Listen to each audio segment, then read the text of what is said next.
Welcome back to Khali Yoga Center. My name is Ian, and today I'm working with Chris, and we're here to workshop child's pose, also known as balasana in Sanskrit. So we're going to break down the pose and talk about the general form of the pose, the more specific alignment of the pose. We'll cover the action that you're taking in the pose, and then some things that are common misalignments or things that are missing in the pose, and then what's possible to shift some things in the pose to make it accessible and available.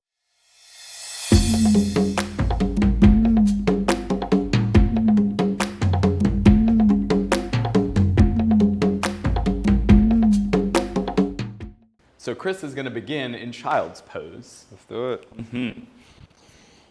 Now the general form, like the broad strokes of the pose, are that Chris comes down onto his shins with his hands out in front and his chest relaxing down.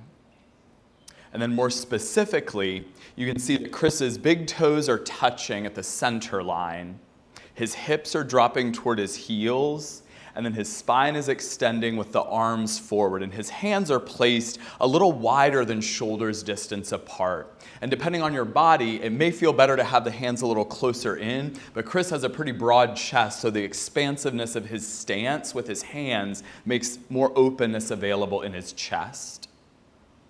And now the actions that Chris is taking in the pose really color in these lines of energy that we're creating within the form and the alignment. So Chris is spreading his fingers out on the mat, creating a strong foundation. And from that pressing down, he's drawing in through the arms and gathering the shoulder blades together on the back. And he's pressing into the tops of his feet, and with the shins grounding, he's pulling his hips back toward his heels. So he's got this anchor in the pelvis from which he can lengthen his spine out. So there's a drawing forward with the chest through the crown of the head.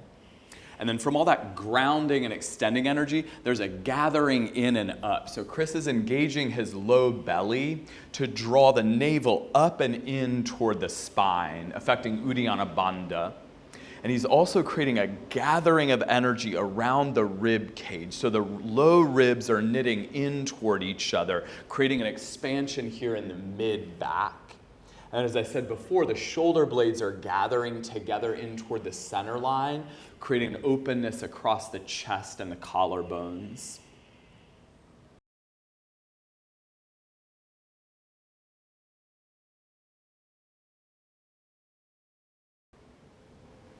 Now, some common places of misalignment that can happen in the pose often happen in the foundation first. So often folks will have their hands super close together at the top of the mat, which can kind of close off the chest and make it less easy to breathe, less easy to soften the chest and open the upper back. And then when he brings his hands a little wider apart, that gives some more spaciousness in his upper body to soften the thoracic spine down. Another place folks often have some misalignments is bringing the feet super wide with the knees together, which kind of closes off the front of the pelvis and makes it less easy. You can see Chris's hips can't really drop down toward his heels as much here. So with the feet together or apart like that, kind of closes off the pelvis. So to work with this, all you need to do is bring the feet a little closer together and open the knees out wide, which then makes space. You can see Chris's torso is able to relax down with more ease, and his hips can ground toward his heels. Now, some modifications we can work with, ways to alter the shape of the pose for different body types and different places of tension in the body. One place is to bring blocks under the hands, which often, if you're feeling some tension in the chest and the upper back, having some more space underneath the hands can make more space for the chest to soften down with a little lift under the armpits. And then another place is often folks with some tension in the knees, it can feel really painful to pull the hips back toward the heels like this. So for that, we can use a bolster or even like a rolled up towel if you've got one of those. Often just placing something in between the calves and the thighs to bring some support there will help allow the dropping of the pelvis without added tension in the flexion of the knee.